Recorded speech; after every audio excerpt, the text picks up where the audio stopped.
This is iFanboy Pick of the Week, number 846, brought to you by iFanboy listeners just like you. You with the ears there. Hello, welcome to iFanboy Pick of the Week, episode 846. The numbers are so big that I frequently nearly transpose them because they're abstract, like 846, 648, 468. Like, I don't even... And it doesn't make sense. I don't automatically go, no, we've done 800 of them. Like, I don't know. Everything after, like, 300 was just a big number. Yeah. I am Josh Flanagan. I have apparently some sort of confusion about digits and integers. I'm here with Conor Kilpatrick. How are you with numbers? You know, not the best. Not the best. I hit the wall at some point. You are the best. You're the best on the iFanboy team, though. Am I? I don't know. You're the number guy. I mean, obviously. I can keep track of them. Math. Really? I was a good math student until about sophomore year of high school. And then whatever it jumped up to the next level, I was like, oh, I don't understand this at all. Really? I find that surprising. Yeah, I'm not a good math student. Huh, because I think of you as very sort of logical and ordered, and that would work for you. Nope. Artist brain. I was good at it, but I hated it. You know what I mean? Like, my SAT score for math was higher than my English score, which surprised me. Not me, for sure. Yeah. And I was like, oh, apparently I can do that thing. But I don't like it. Right. Like, I get it. I'm not one of those people who's like, I don't know why I have to learn this. I'm never going to use it. Like, I totally understand. Anyway, we are iFanboy every week. It's not a math show. Well, no, this is about life. And so, therefore, I think it applies. Every week, one of us picks the book they like and some random shit they want to start talking about. Because basically, if we talk about something randomly, somebody's going to go, oh, man, I'm the same way about math. And I'm going to be like, this is why I do it. This is why I've done this for 468 episodes. Yeah, 687 episodes. The pick of the week is the book one of us like the best. We talk about that. We talk about other books from the week. There's a patron pick where you, the patron, if you listening isn't necessarily a patron, but a patron is listening. So I'm talking to them right now, not the you who isn't a patron. And, you know, I'm not going to guilt you, but let me ask you the question, why not?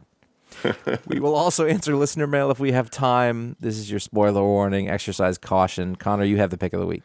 I did, and last week was a 5th week event, and we talked about in the show how it was pretty light, and there wasn't a lot to talk about, and not a 5th week event, that doesn't sound right at all. We're on the last day of the heat, and my brain is very nicely cooked, and so I may say the wrong words sometimes because it's just awful here.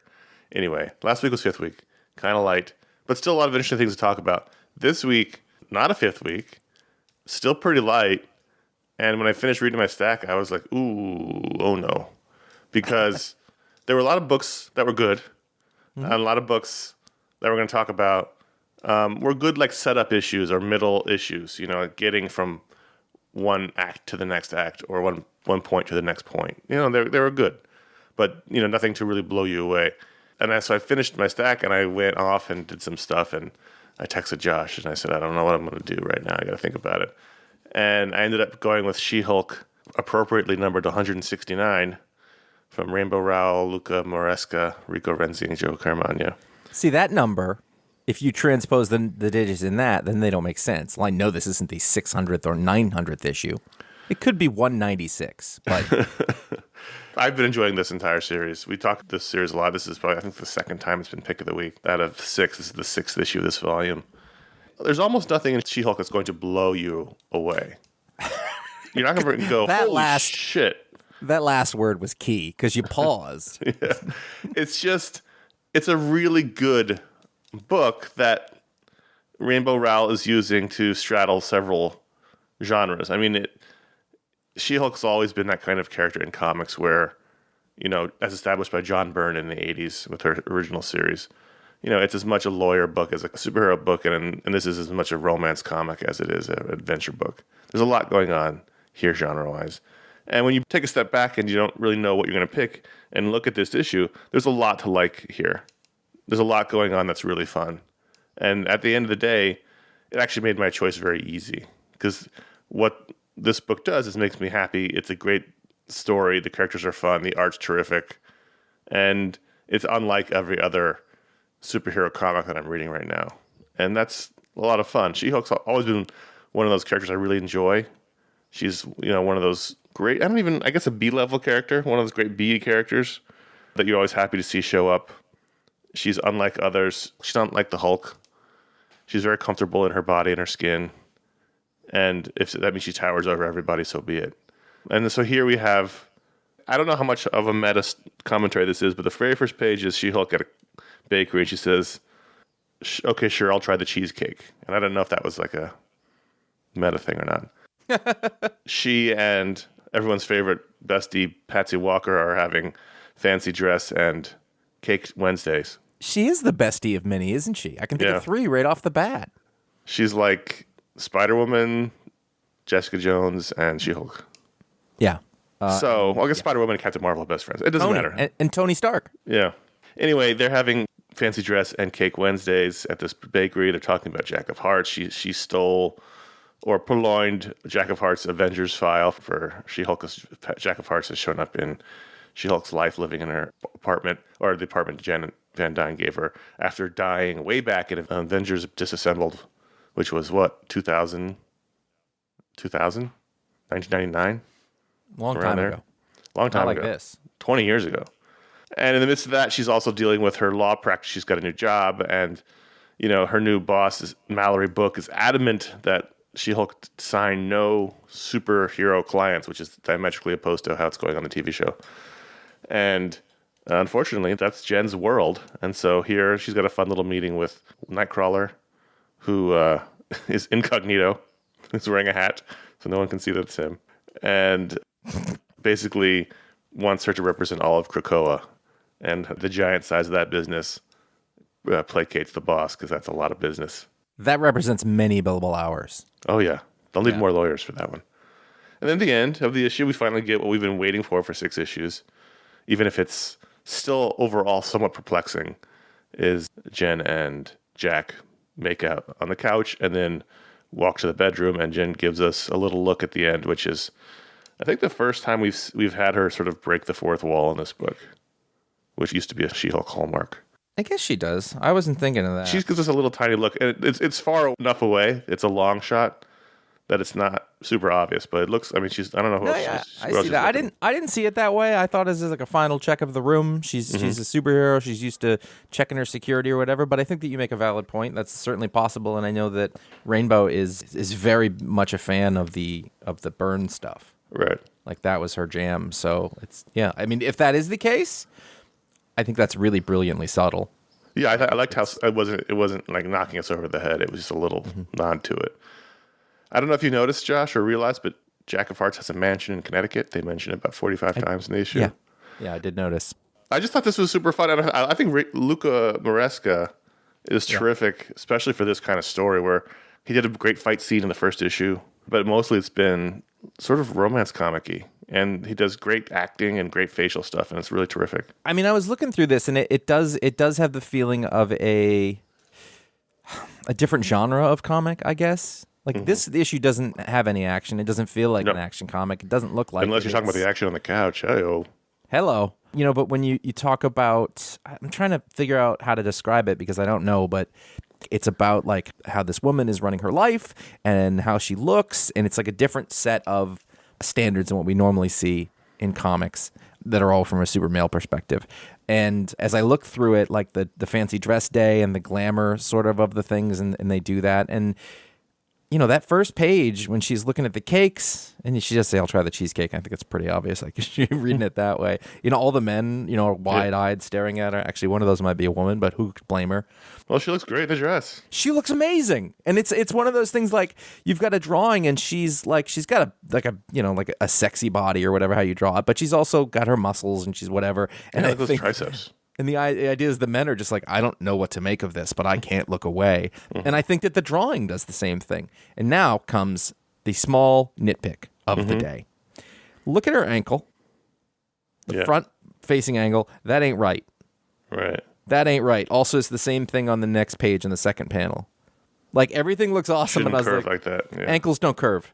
Whatever. Fine. It's good. But then you go the next step and you look at the colors of everything, and she is green, and she's this really like great shade of green. Yeah. That, and then her dress is yellow, which just tends to, exaggerate that. Every character has a different color palette, and it's really like it lets you know it's just got an aesthetic that I think is really strong when you're not talking about superhero costumes. Everybody's in street clothes. Now she's green, you can pick her out or whatever, but her boss has this blue and orange palette, and Andy's gray. Kurt's wearing blue and purple. Right. And Jagger Hearts has a big red heart on a white shirt. Yeah. It's just that little bit of craft that designates a comic book that has been thoughtfully produced.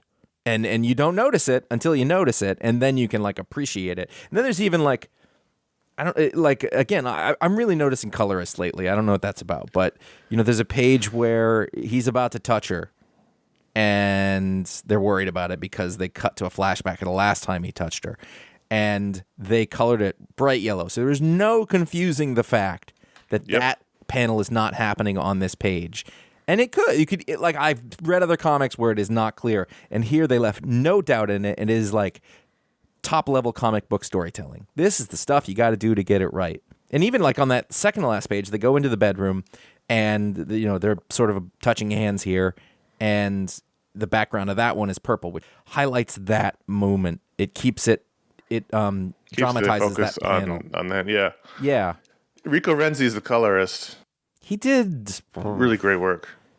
Black Science, maybe? I was looking at... Oh, it was an image from Spider-Man, from Amazing Fantasy last week that I posted on Instagram that Matt Wilson colored. And I was trying to...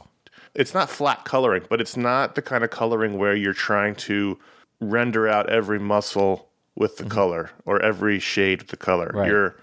You're supporting the work and giving it texture and depth, but you're not trying to put things in that aren't there. Mm-hmm. And that's what this is. And this is the color that I like the best, where it's not just flat coloring. It's not like the 60s. It's not just like using the paint can button on Photoshop, but there's texture and there's depth, but there's not too much going on. Like She-Hulk face is green. He's not trying to shade in her cheekbones with color. Right. And this is how I like it. Look at the scene with Andy on the subway. Yeah, great. The lighting there. Yeah. And then you cut to... Is the subway like a disco now in New York? What is going on with the lighting? It's very possible that something has gone wrong with the lights on a subway in New York City. Let's just... Also, that color, that sickly green, that's what it feels like a lot of times. So it's a visual interpretation. Oh, especially when this F train will be skipping your stop. Ugh. She comes into the building that she lives in the next page, and like look at the light. And she looks at herself in the reflection, takes the green out of her face. It's kind of yellowish. Well, she looks human. And then, or not human, but she looks normal. I'm going to keep going. One more. Look at the shading on the wall, the cross hatching, that actual like comic book drawing. It almost looks smudgy, but it's just cross hatching. It's just all like I think what's really nice about this art is the more you look at it, the better it gets. Yeah, it's really understated. Mm-hmm. It's not flashy. It's not like this isn't Matteo Scalera blowing you away with the panel construction or by the way, Marco Cicchetto with his crazy coloring, but it's really quite good. I said Scalera needed to stop it, but I didn't mean it. Where is he? I was kidding. Come back. This is how I like comics to look. Yeah, no, it is great. It's perfect for this thing. Rainbow had said something to me when she was describing the character and why she liked her, and she was like, she goes, this is a character who wants to have sex. But she meant it as a normal person. Yeah. It's not the dramatic soap opera version of that. Like, it's a thing. She likes a thing. It's fine, which is a totally normal adult thing. Yeah. But it doesn't get treated that way in comics a lot. It's interesting that you made this pick of the week, and it was one of those things where I didn't really think about it. And if I look down the list of the books that we're talking about today, on all the books that I read out of that list, I liked them. Not like, oh, they're okay. Like, I thought pretty good books of what I read. But when you said this is pick of the week, I went, yeah. And it had crossed my mind for a second, but it's the same thing you said in the beginning. Like, there's not a reason for it. Right. And it wasn't really until we sort of started talking about it and digging into what it is you're looking at that you're like, oh my God, there's a billion reasons to like this. And every scene had its own reason to like it. Like the opening scene with Jen and Patty was great. They have a great friendship. Patty's a great character. They have this history together as Avengers, and Jen's life is weird, so she's really on the outs and with the Avengers, so Patty has to help her, and that was fun. And then Patsy. Why do I see Patsy? And then the work scene with Andy and Mallory Book. We've not mentioned that Andy is the I thought he's not the assistant, he's the partner at the firm, who is a robot with a blockhead, and so he has to talk through a chalkboard. If he's a partner, why aren't you going after superhero clients? I don't understand. There is a logical fallacy there. And so, the whole stuff with Nightcrawler was fun, where it dawns on Jen that this is going to be very good for her, work-wise. That there's a lot of work at Krakoa, just between all the paternity tests. I gotta say, a scene where a person doesn't know what to do and they're feeling really lost, and then a huge employment opportunity comes along out of nowhere, was very attractive to me. I noticed, you mentioned this earlier, but almost every character in this book doesn't need a costume to be identified between Correct. Nightcrawler, Jen, and Jack of Hearts. They all have distinctive in-street clothes. And Patsy Walker even a little bit too. Like, I knew who she was immediately without seeing who the thing. And then, she gets home, and then the long scene with Jack. Like every sequence, there's basically three sequences. And they're all terrific. Yeah. This is a great book. Again, like, if you were to tell me, like, hey, what happened in this book, like, nothing on its own is groundbreaking, but it was all moving a plot forward, and it was like, she had a good day. Yes. This was Jen's good day. Any day that starts with cake is a great day. That's absolutely true. And I'm guessing starts with cake and ends with sex. What more do you want? Cake, got a good job, and sex. That is a great day. Yeah, she had a great day. This should be called Jennifer's Great Day. I gotta say, I very much like the cover as well.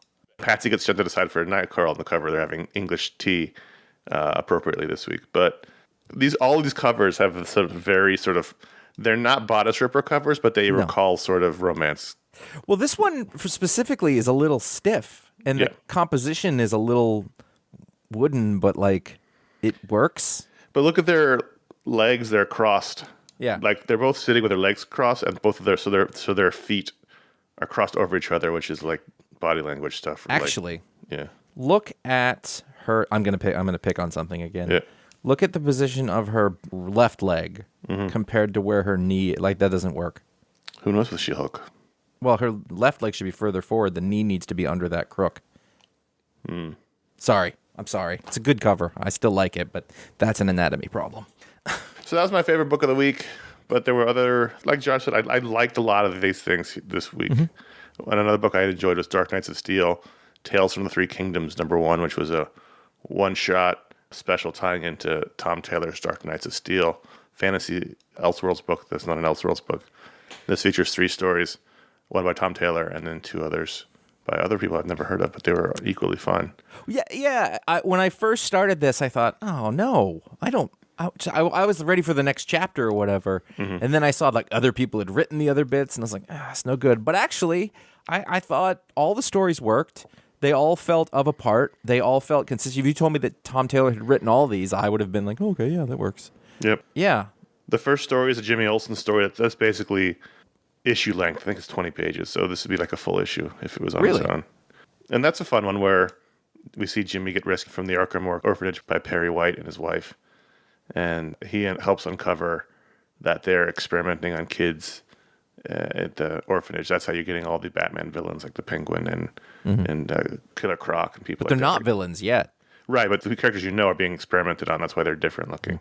In a nice twist, Amanda Waller, who is sort of like the head of security for the L's, doesn't. Or who's the doctor? Which character is it? Is it Arkham? Elizabeth Arkham. Oh, okay. Elizabeth Arkham. Instead of putting her in a dungeon, Amanda Waller's going to have Elizabeth Arkham experiment on some people for her secretly without the. So there's some intrigue there. It may never go anywhere, but it's a fun little. What Tom Taylor does is he builds a very interesting world out, and whether or not he explores every corner of it is irrelevant. It's that that there's something shady going on in this corner of it, and you could always go back there if you want, but if not, it's there. The second story was about how Prince Cal wants to go out into the world and just see the people not as the prince, so he goes undercover with the court jester Harley Quinn, and Bruce tags along, and they're all in disguise, and they get robbed by the Robins. This is a prequel. They're all like young teenagers, and this is how the Robins come to work for Bruce. It was a little origin story there, and then the final one, which I liked a lot, was King's Bane, where Bruce comes across Bane, and Bane is sort of a revolutionary. He used to work for the Waynes, who were a powerful family, and he wants Bruce to overthrow the king with him, and it doesn't go his way. I thought this was a great story too. These were all really fun. Yeah, this one, the plotting of that Bane story had a real Game of Thrones sort of, for sure, yeah. Concept to it, I think. Yeah, I liked it a lot. I liked how it was. I think we've said this before about this book, is that it's very good at, and again, Taylor didn't write this one, but what it did do was the same thing that I've said was strong about this, is that the characters are analogs, but what they do and where they fit in things is not the same as in the modern world. So a guy who's a bad guy in the sort of, standard DC comics isn't necessarily here. Right. Or, like Supergirl has a different, it's still Supergirl, but she has a different place in this world, and therefore what she does is different than it would be in the other one, and I think that keeps it fresh. Because it's we've talked about this. One more thing, if you know these characters and they make these characters act exactly like they do in Earth 2, then everything is going to happen. But right, and they may still at the end, but for now, it's very interesting. Bane has a giant sword that he uses to cut people's heads off. The Mountain Who Walks. C.S. Picot is the writer on this, and Michelle Bandini was the art. I thought the art was terrific too. There's a lot of interesting canted panels, and the coloring by Antonio Fabella, who's no slouch, was strong. This was a fun little one-shot. Like if they wanted to break this up or just use this to explore the world a bit, we may never see Bane again. We may never see Amanda Waller again. We may never see Elizabeth Arkham again. We've seen the Robins, obviously. One thing that's promising about this Dark Knights of Steel is that the further you go into it, the better it gets. And I think DCeased was like that too. Yep. Like at first, you're like, I'm not sure about this. But the more that it gets explored and the more that it gets built out, it gets better. And a lot of times that is not the case. It will go the opposite. Like the more it goes like, all right, there's nothing here, let's move along. But, the world is full of potential and possibility, and it's interesting, and it's being handled in the right way. Dark Knights of Steel is a 12-issue miniseries, but it may be that, like DCeased, we actually get more of them if it's popular enough, and Tom Taylor really gets to. There's a lot here. DCeased is fairly straightforward. In it, it's a battle against basically zombies, but there's a lot to look at in that straightforward idea. Here, you've got an entire world that you could really explore if you really had the will to. And then come up with a video game franchise and... If you're lucky. The whole deal. That Texas Blood has been terrific lately. This is issue 17, and this is one of the ones I was talking about specifically where I thought this was a terrific issue, but it really was like the roller coaster climbing up the track. And at the end of the issue, we are at the top, and next issue, we're going to go right down. That's what I'm really excited about. This is more like a masterclass, quite frankly, on building tension. But the release hasn't come yet. I got to the end, I just wanted to read the next one. Again, this is one of those ones, I got to the end of it, and I was like, this book is amazing. Because it was so quiet, and it was like waiting to drop over the cliff. And I just finished it. And again, in the beginning, we're like, I don't know if they quite have it. I'm not sure it is. And then since then, I thought, I don't know. I still don't know who Chris Kondo is. I don't know anything else he's ever done. But this Condon, I missed it done there. Oh, okay. That makes more sense. My end is sticking. My end key is starting to stick. I thought this is one of the best books I'm reading right now. And it is at the point, for a little while, I got behind. And I had to read like 3 or 4 in a row to catch up. And since then, I can't read this fast enough. Yeah, you're exactly right. When this first came out, we were like, I don't know. But it came across very quickly. And Jacob Phillips, obviously the son of Sean Phillips, is terrific. And the writing has come along very fast. Like at the beginning, I was like, I'm not sure he's got it yet, but he figured it out very quickly. The last couple of arcs, the one that I thought I wouldn't like, the sort of cult one, was terrific, which I thought was one of the best ones. This one right now is like right up my alley with the creepy masked serial killer in the coveralls. It's been great. The only negative I have to say, and I have, just to be fair, is this B plot about the sheriffs and the previous sheriff who got killed and how it's affecting the sheriff's race. They spent a little too much time on it for how much I really care about it. I think you're Unless right. it's going to come around again. I was like, okay, you're spending a lot of time on this flashback. But it's also letting us get to know this guy, whose name I don't know, with the mustache. He's the sheriff.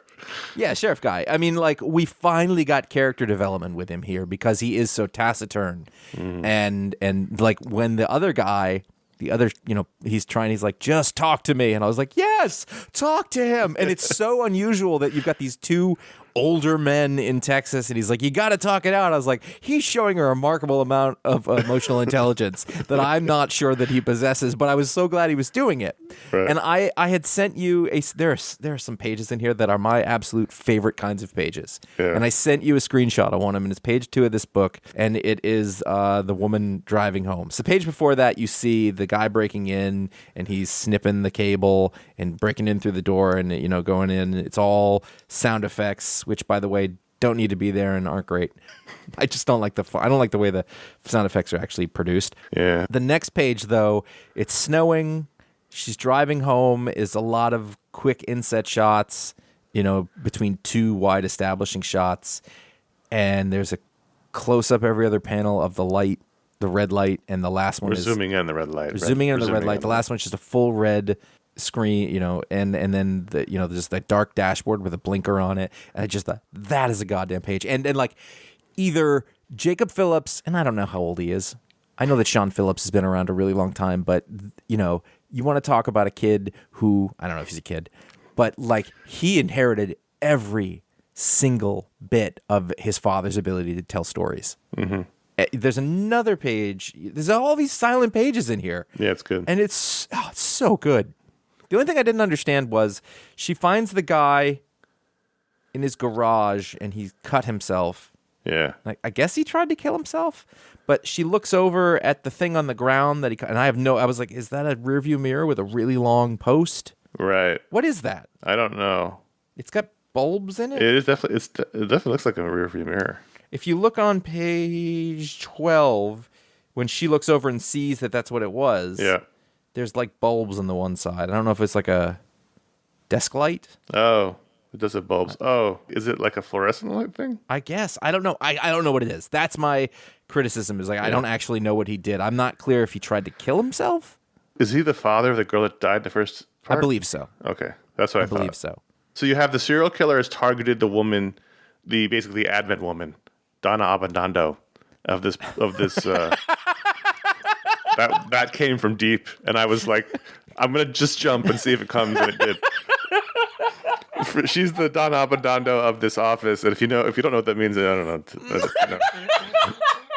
That's the most unexpected thing that happened to me today. I didn't even watch that show, but I knew what you meant. Holy shit! She's the admin of the sheriff's office, and she took a phone call from the serial killer in the last issue, and so now he's targeting her. So the whole issue, he's breaking into her house, preparing to kill her while she is going home during the blizzard in Texas, while the sheriff and his deputy are talking in his office. She finds the father of the murder victim from the first part, and she's like, you can't stay by yourself, so you're coming home with me.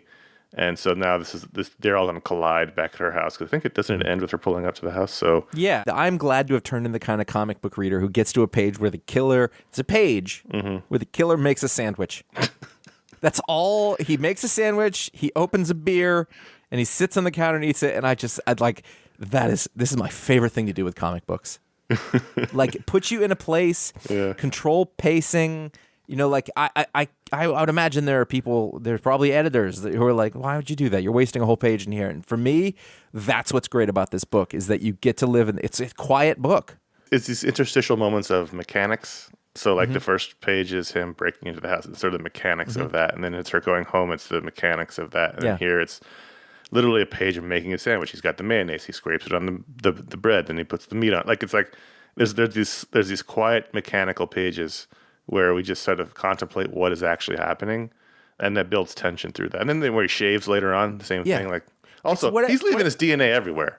I don't think he's concerned about it. I think that's like, he's so chill, and like that makes him terrifying. And he's got that weird dumb face on because of his mask, which makes him look like he's just content. Right. And I like that. I like that. This is what we're talking about, though. Is it's like the comic book equivalent of cinematic. Like, you could see it being done in the movie, but it's being done in comic book form, which is really hard. It doesn't sound like it is, but it is. It's great. And then finally, since we're staying on a theme, there's a flashback. They're watching a videotape of the thing that happened that is making the dude so upset, and they learned.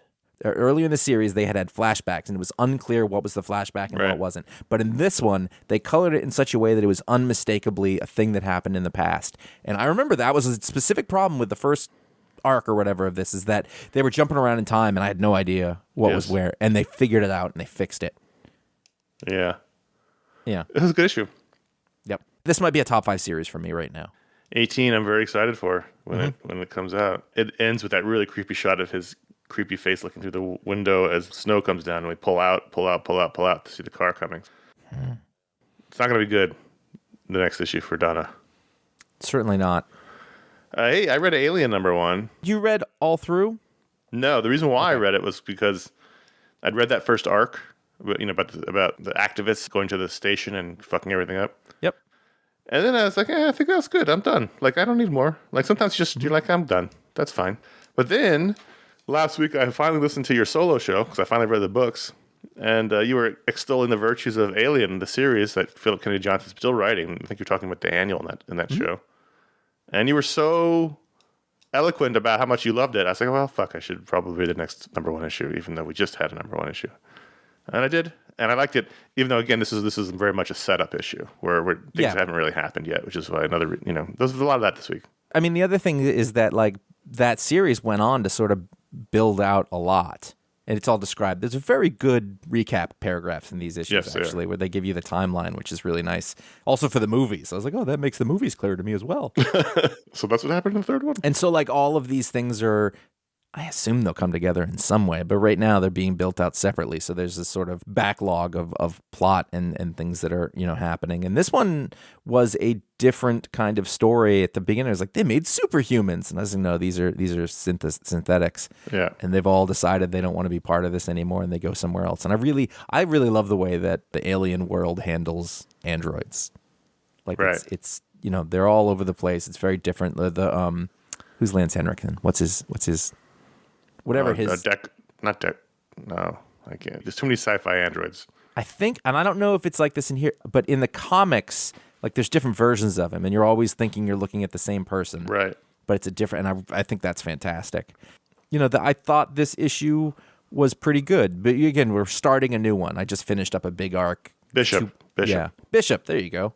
You're gonna call him Deckard. Yeah, I started going to the other androids. I was like, wait a minute, no, that's yeah. Who did the art on this one? Very good, Julius Orta. Yep, terrific art. An alien story should be pretty goddamn simple. Some people or whoever are in a place, and they're like, "This time it'll be fine," and you go, "No, it won't." And it isn't. And the thing is, the humans always lose. That is the thing about one might get away, but if an alien shows up, most everyone is gonna die. And quite frankly, most of them deserve it. Sure. Well, not always, but most of them. The opening pages of this book is about basically how the tech bros of this world made their own planet, where there's no rules, no laws that are preventing them from making a tech utopia. That's like, oh, kill them all. Yeah, kill them all. Yeah, they refer to the I forget what they're called, the Spinners or the religious cult that was on the planet in 2 arcs ago. So that's in here. But the people on LV-426, they didn't deserve that. Some did, not all of them. Those are working class folks who needed jobs. Sure. Landed on a forsaken moon, and then they got implanted with alien babies. It's nice to know that in the future we haven't progressed beyond yoga pants. The utility is still there. Well, I think everybody's happy about yoga pants. Okay, there's something for everybody there, and they mostly come out at night. Mostly. So I'm back on this one. If you convince me, I'll go back and read the arcs I didn't read. I read that first arc, but I didn't read beyond that. So maybe I'll go back. I think the other arcs are better than the first one. Interesting. So you're listening. You're thinking, I touched on this earlier, and you're thinking, this show's a good show, and I like it. It's a part of my life, and I decided to back that up by becoming a patron, and I feel really good about that. I'm guessing most of the patrons out there, the folks who went to patreon.com/iFanboy, are feeling pretty good about their decision to become patrons. And I can tell you one thing, I know I am. I hope so. We work hard to make it worthwhile. We do. We've definitely a driving force is that, well, they've done their thing. Now we owe them. We have to do our thing, which is not altogether unpleasant. It is time consuming. The folks who do that directly support the show. They unlock shows for everybody. They are part of a great community, which has always been a sort of part and parcel of the iFanboy thing. And I think that none of this does the same thing without having just an awesome community as part of it. It's like, I don't want to say it out loud, but it tends to be one of the most non-toxic internet communities, and it has continued that way. And I'm so proud of that. But you could be a part of that. Our next stretch goal is that we will add comic book television coverage. I think I mentioned we should schedule a meeting, but I don't think we did. Well, things have happened I mean, that my have life. taken precedence over this, and unfortunately, which we will do. We will do it. So we'll talk more about that. But everybody who does it, thank you. Everybody who doesn't, it'd be awesome if you did. But if you don't, that's your call too. And we were not. That's fine. Listen, we make this so you can listen to it. You don't need to have a superpower. You can be a $1 patron. That's fine. But That's if true. not, also there's no requirement. The show will never be behind a paywall. No. And we hope you enjoy it. And we hope you enjoy all the new shows that are unlocked by the patrons who do join up, because all those extra shows, all the splodes that we do are because of them. You can go to iFanboy.threadless.com. You can find 12 of our designs. You can put on T-shirts, sweatshirts, etc. Goods. My Nothing Makes Sense, Nothing Matters shirt. It's rounding a bend. I'm literally wearing my Stay Home and Read Comics shirt right now. Right. I'm not complaining about that. Like, I have no issues with how this shirt held up. It's just that I've Wore it a lot. I've used it. Yeah. And things that you use It's your should golden show boy. age. Yeah, and I'm cool with that. But it might be time for a new one. You can check out our many designs there. We're proud of all the things that are up there. And thank you for getting them and wearing them or putting the buttons on, whatever it is you're doing with it. You go to ifanboy.com/support. You'll find a PayPal link if you don't want to deal with any of that stuff, but you want to help out. You can go to ifanboy.com/Amazon, where you can find you can use that to just, do your Amazon shopping. Goes to that portal. We get a portion of those. Or you can find the links for Booksplode books or the music on the shows, or Pick of the Week is linked to buy it from Amazon, should you choose to do so. And if you'd like to get books from independent booksellers, we've partnered with bookshop.org, which we'll put links on the site where we can, and that lets you buy the books that we talk about from independent booksellers and such of your choosing, or they choose, or whatever. But those are some of the most important businesses in our culture. And so that's a really good thing to do, and we are glad to be doing that. Moving along, Batman number 127. Wow, look at that team up. Before we do, I'll mention Alien again. So while you were talking, I went and looked in my library on my iPad. The last volume went 12 issues. Man. Probably. It looks like it. I read 8 of the 12. I read the first arc, and then I read the first issue of the next arc. And so I just need to read a couple. So I downloaded them all while you were talking. Okay, cool. So Batman 127, Chip Zdarsky, Jorge Jimenez. I thought about this as a possible pick of the week because it features some terrific moments. One of those crowd-pleasing moments where, putting aside why it's happening, Batman's being browbeaten about Tim and says, he's your soldier, you should sacrifice him, until Batman breaks and says, he's my son. And I was like, yes, he is. And then at the end, you think Batman's beaten and he calls for help and you don't know what's going on until Superman shows up and he says, basically, get your hands off my friend. And I was like, oh my God, I love all this. The problem is, I don't know what's going on. Like, it's not the book's fault. This is a monthly book.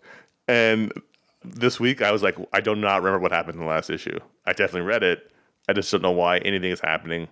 It's not the book's fault. It's my fault. There's a lot going on in the world in my brain.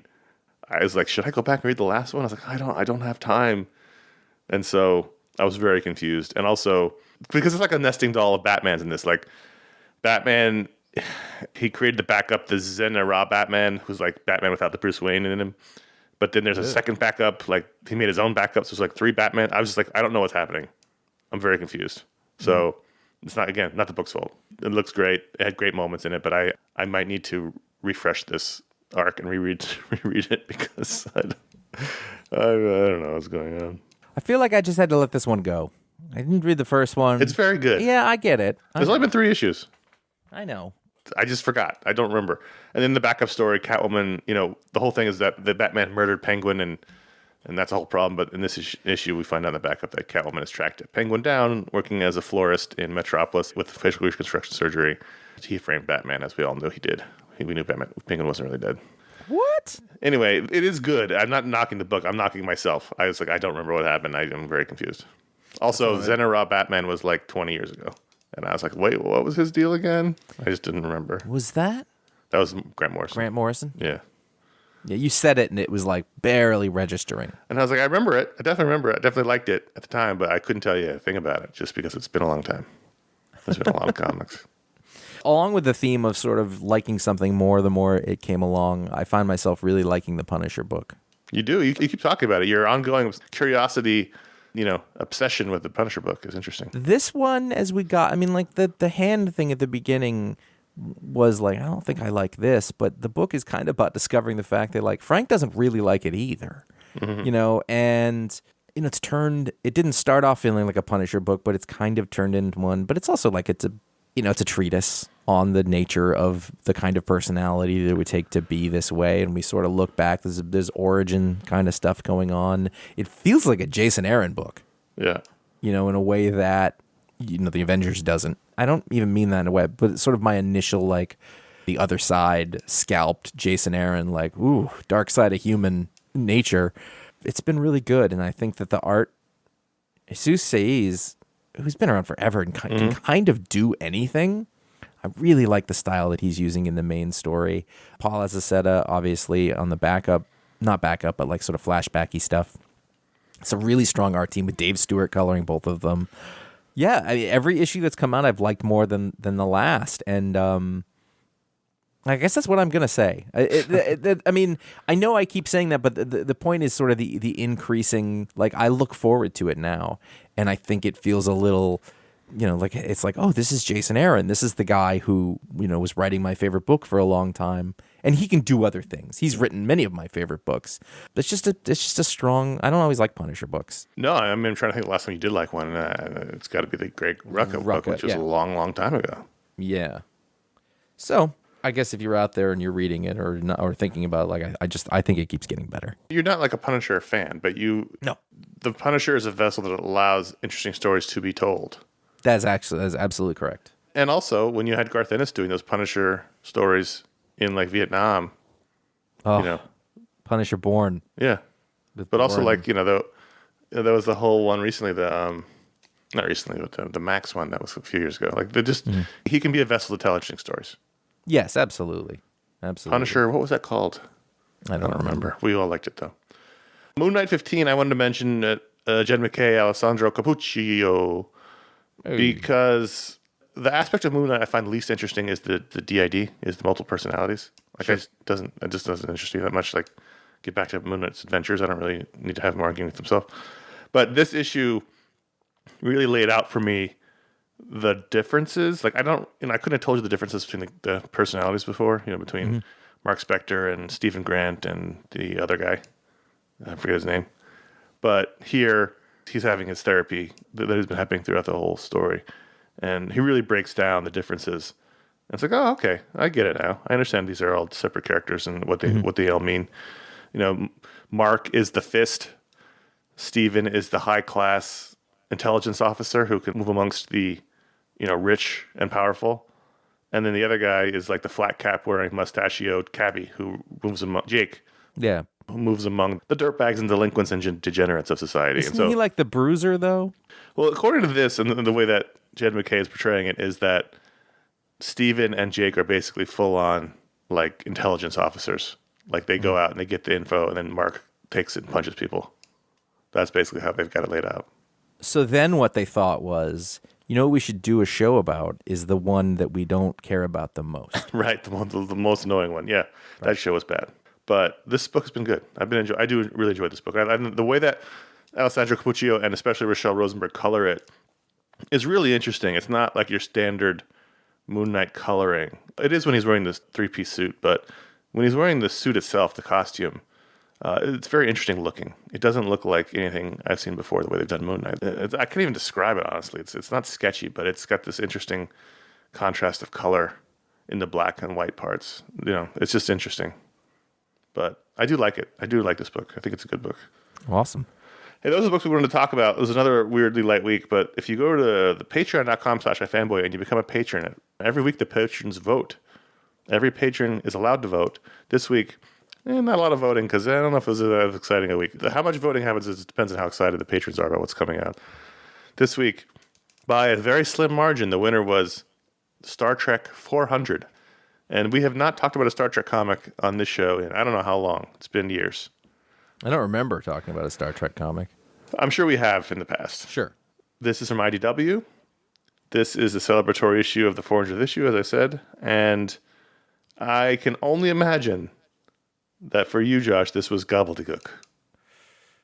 Entirely and completely. This was not this is not a primer. This was not, hey, let's gently remind folks about Star Trek.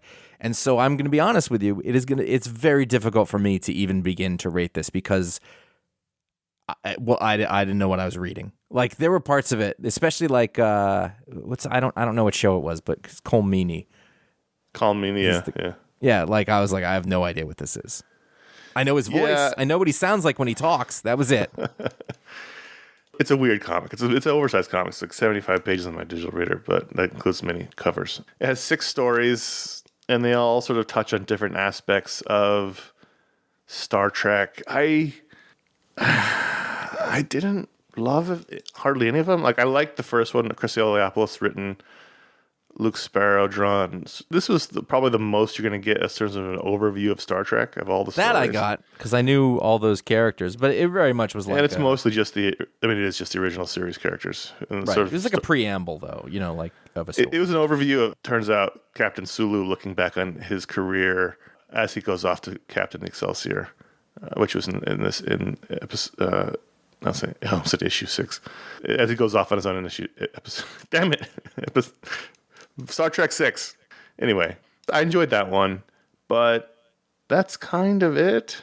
I didn't really enjoy it. Did you understand? Like, you knew the rest of it, right? Yeah, I mean, I know, Miles O'Brien and the Kardashians, as if the Kardashians. Right. It's all very confusing now. Like, I recognize many of these sounds. And that was pre-Deep Space Nine. I don't know where it takes place in the continuity. Well, I guess from the uniforms, it's definitely pre-Deep Space Nine. It's during the Next Generation time. I didn't like the art, that story. This whole thing suffered from IDW syndrome, where most of the art was not great. Mm-hmm. There was one random page with Scotty from the J.J. Abrams movies, which was like a non sequitur. Yeah, I didn't even, I was like, okay, I recognize all this stuff, but I wouldn't go so far as to call it a one-note joke, because I was like, I don't get it. They fell asleep. Yeah, and then there was a Wesley Crusher story that Will Wheaton wrote that Joe Eastma drew. I usually like Joe Eastma. The problem with art like this is that with licensed books is they can work too hard to try to make the characters look like the actors, and it just takes away from the storytelling.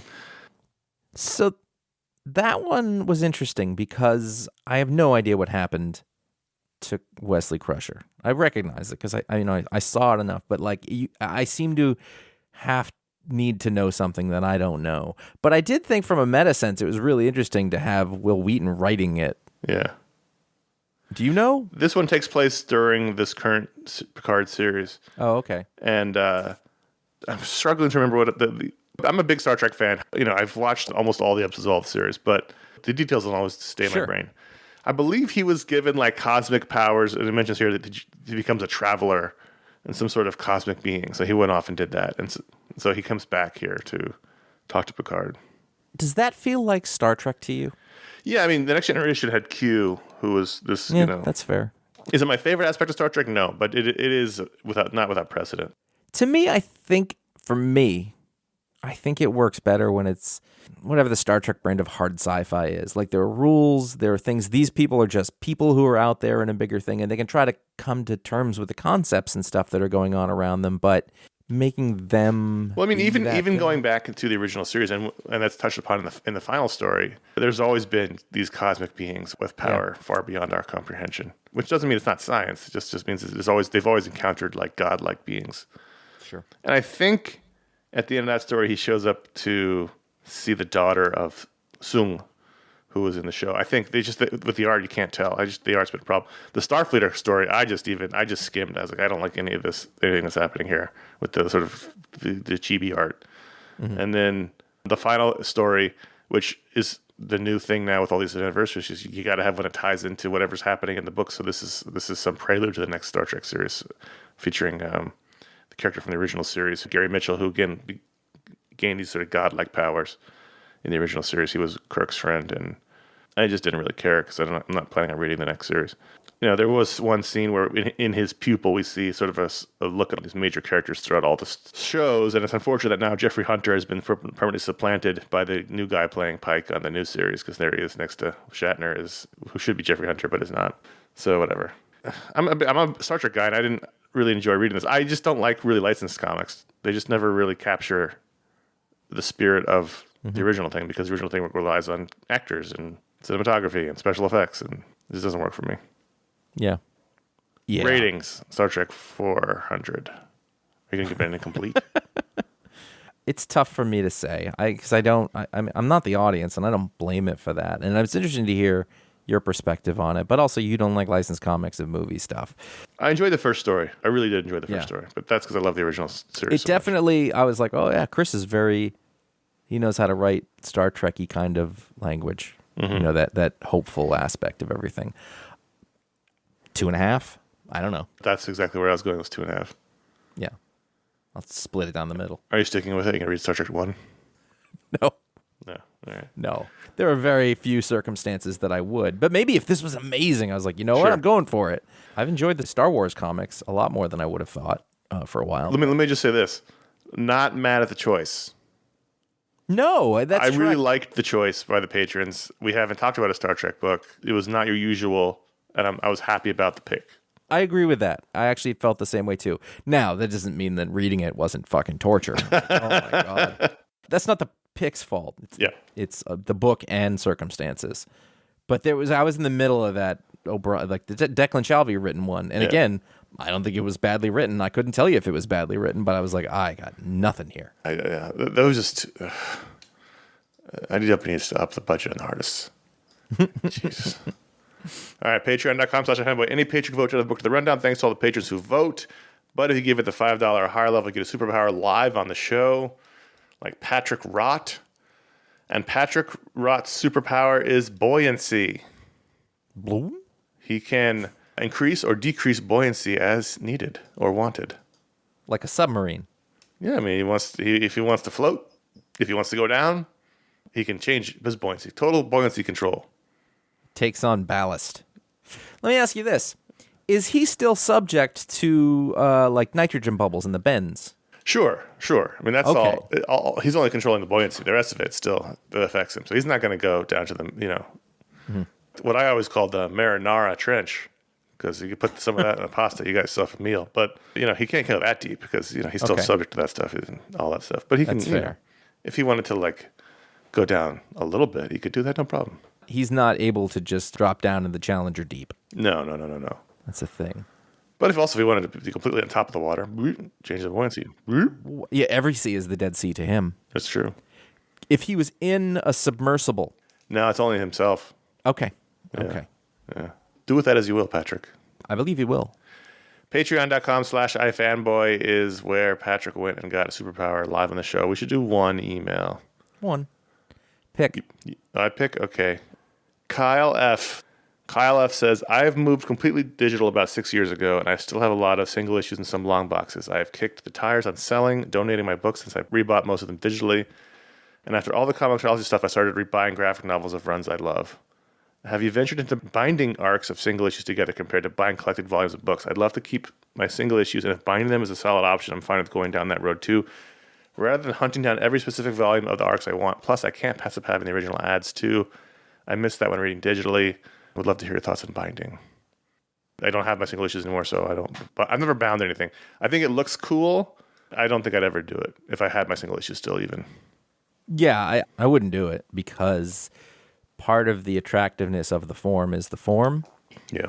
And I don't know, like okay, so this has nothing to do with collectability, but it does have to do with history. If I had like an old issue, Spider-Man, first run in the 60s or whatever, like I wouldn't want it bound. I wouldn't want it to be part. I would want that issue because it's an artifact. Yes. And you're changing the form of it when binding them. Now, reading comics is the best thing to do with a comic book. So if that's the thing that gets you to read them or preserve them so that you can read them, I have no problem with it. But I wouldn't do it. Yeah, I agree with you. I thought the same thing when I read this email originally, is that if I'm going to read the single issue, I want the single issue in my hand and not in a giant bound thing. Like I do have 4 long boxes worth of single issues that I kept, the ones I really liked, or the ones that were special to me. And I've been buying, I haven't done it in a while, but originally during the pandemic I was buying, back issues on like eBay and stuff that I really liked or really wanted, like stuff that really mattered to me. And I wouldn't want to bind those. I like having them as the single issues, like holding them in my hand and the way the paper feels. And that's not necessarily all gone in binding. It's not like you're slabbing it, but it changes the experience when now you've got a big, thick volume of the books instead of the single issue in your hand, to me. Like I prefer to read trades. I always have as an adult and probably always will, but if I'm going to read a single issue, I want to read a single issue, not have it be bound. And look, they look pretty. Like, you can make them look really nice with the spines. You can really make them look cool. It's just not something I'm into. So there's a shop around here that has a big sign, like We Buy Comics, and I looked it up, and it's like a real reputable thing. And I'm fine with getting rid of my books. Like, I'm 100% okay with it. But they're really heavy, and there's a lot of them. And so for years, I've just been like, I should do that. Oh, it took 5 people. Yeah. For me to go donate my books. 5 people and a rented van, literally. Yeah, I just thought drive 30 long boxes to the charity I donate. Yeah, I just thought if I try to do that, I'm going to be unable to do anything for the next couple of days, or I'm actually going to hurt myself. And so I just, they're downstairs in the basement. Actually, they're in a few more places. I keep finding more boxes. I'm like, oh, I don't remember. I've lived here for like over 11 years, and I, brought the stuff in and just, put it where it was. And then occasionally I've had to move it around, but like, I don't want to disturb it. I'm scared of it now. It's become a bit of an anchor. Right. You should wait a couple of years and get your kids to do it. I don't. Lift these boxes, kids. Yeah. You have met my kids. So I just want to reiterate, while it may not be for us, I just Googled comic book binding and looking at it's fucking cool looking. You can emboss like the logo on it, and like this one, I'm looking at this one guy who did Ghost Rider, and he's got all the years on the spines and volume numbers and the Marvel logo. Like, you can make it look cool as shit if you do this. Yes, you're totally right, and that is the case. And I think it's cool. I wouldn't do it. Yeah, just personally, but that's fine. But if you want to, you can do it, and it looks awesome. If you might want to keep your books that way, and you'd rather do that than look for the trades, then totally do it if that's what you're into. I think it looks cool. I agree. But I would do it. Patreon, nope, that's not it. Contact@ifanboy.com. That's how you can write in like Kyle. And if you want to get your email on the Mediasplode show, you can also write in there. Make sure you put Mediasplode in the subject line so we know what show it's for. Let's plug some other shows. This coming week, I think, we'll have our Mediasplode where we're talking about the Poseidon Adventure of 1972, the Old Men and Old Movies episode of Mediasplode. We haven't recorded it yet, which is why I say we should have it. Maybe something might go wrong. We won't have it done, but that's the plan. The plan is for it to come out this week. We may or may not have a Talksplode this month. We'll find out. We're waiting excitedly with bated breath to see if that comes down. Next month will be our Booksplode and Cosmic Odyssey. That'll be our next discussion. So if you want to play along at home, Cosmic Odyssey, the classic DC Elseworld. No, it's not an Elseworld story. It's actually in continuity. I think it's Jim Starlin and Mike Mignola. Pretty sure it's Starlin. It's Mike Mignola. I think it's Starlin. That's just me being. I shouldn't have even ventured. Maybe it's not. And then we're going to have our pick of the week, 850th episode live. That's just in 4 weeks. It's going to be Friday, October 7th at 6 p.m. Pacific, 9 p.m. Eastern-ish. And we'll do it live. We'll do our all-email show like we normally do. So that means send your emails to contact@ifanboy.com with 850 the subject line. People have already started doing so. I will just say this as a tip. The earlier you get your email in, the more likely it is to get in the show. Because as the show progresses, we start to skip emails. And we tend to have them in the script chronologically as they come in. So there's your little tip if you want to get it in. Earlier the better. We look forward to all your emails. Ryan will probably join us, though we haven't talked to him yet, but we assume so. So get your emails in for us, any of us, comic book related, non-comic book related, what have you. And then finally, we meant to plug this last week, but we recorded at an unusual time. We were rushed. We forgot to put it in the script. But last week, Josh and Ryan and I all competed head-to-head on the Great American Pop Culture Quiz Show, which was we were invited on by patron Dan Casino, and he was one of the producers on the show, and we had an awesome time doing it. It was so much fun. You can find the show on usaquizshow.com. Just look for the little image with J. Jonah Jameson, or I think it says iFanboy underneath it. Anyway, quiz show, usaquizshow.com/match/special-iFanboy is the full URL if you really want to type that in. But Josh, tell the people about it. It's an incredibly well-produced program. Yes. Like the level of sort of preparation and oh my God, the amount of work. Wrote a bunch of questions that were sort of tailored to the guests that were on there. They asked us what it is that we, wanted to talk about or thought we knew about and put it around that. And it wasn't easy. That was the other thing. We had a lot of fun. Yes. The three of us, people are always throughout the history of the show trying to pit us against each other. And so finally it literally happened where Josh and Ryan and I all competed in a trivia show. And I'll just say that without spoiling it, according to what they said, it was the closest show they've ever had in terms of the final score. Huh. So it's very close. I have a comment there. It's a nail biter. Yeah. Yep. What's your comment? You're not going to make it. I can't. It's a spoiler, so I can't. It's no blowout. It's the closest show they've ever had. It was a lot of fun. I had a really good time doing it. Even re-listened to it because we did it so long before they released it that I forgot most of it. So it was fun to re-listen to. Check it out, usaquizshow.com, the Great American Pop Culture Quiz Show, where we competed against each other. And thanks for having us on. That was a lot of fun. You could listen to other episodes as well. Yes, you can. Yeah. You can find all of our shows over at ifanboy.com, as well as all of the writing and content that have showed up there over the years. You can find the pick of the week before the show comes out, so you can be prepared by following at iFanboy on Twitter, at iFanboyComics on Instagram. Connor and I are both on Instagram, CS Kilpatrick and J.A. Flanagan. Our YouTube page is youtube.com/you guessed it, iFanboy. We have all of our old video shows up. The entire library that exists is there for your perusal. Don't send us screenshots of ourselves. I don't want to see it.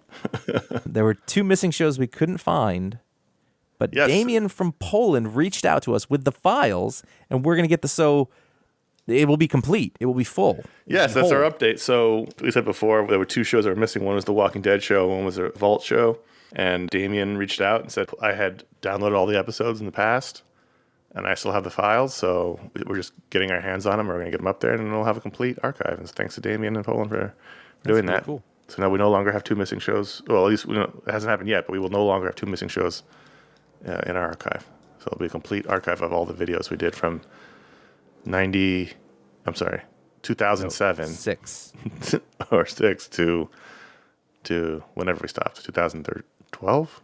13? Somewhere around there. All right. So there you go. Thank you for that. Hey, if you like the show, consider writing a review or leaving a rating on Apple Podcasts, wherever you listen to your podcast. If you don't support the show in another way, maybe you can help us out by doing that. The algorithm loves more reviews and more ratings and helps people find the show. We thank you all who do. And hey, finally, even better than that is, can you tell I'm collapsing mentally? You can tell your friends. You can give some word of mouth action. That sounds dirty, but didn't mean it to be. You can tell your friends, tell your family. Tell anyone, your new boss at work, start a new job and say, hey, the thing you don't know about me is I really enjoyed this podcast, so you should check it out. I think that's a great icebreaker. I don't recommend putting that on your resume. Maybe. Put big fan of. And we do not guarantee or any kind of employment from that. Don't take my resume recommendations in any way. Oh, boy. Hey, that's on the show in the books. That was fun. Yes. This is my favorite hour of the week. I know, me too. It doesn't involve my family. So just FYI. That's a little thing for you, Josh. I could say it's my favorite. Are you telling me I'm not family? Come you know on. What I mean. Yeah, I know. You have a great family. I'll give you that. You are also family. I know. But if I say it's my favorite hour of the week, then I get looks. Right. Because does your family sit there monitoring you as you do the show? Yes, they're in the other room. You look through the window, and there's where the whole engineering team is. That does the show for us, and that's all family members, and Susie and the guys. Yeah, we got the headset on, pointing at things, and there's a little light up sign that says "wrap." So we're gonna wrap now. My name's Connor. I'm Josh. Bye.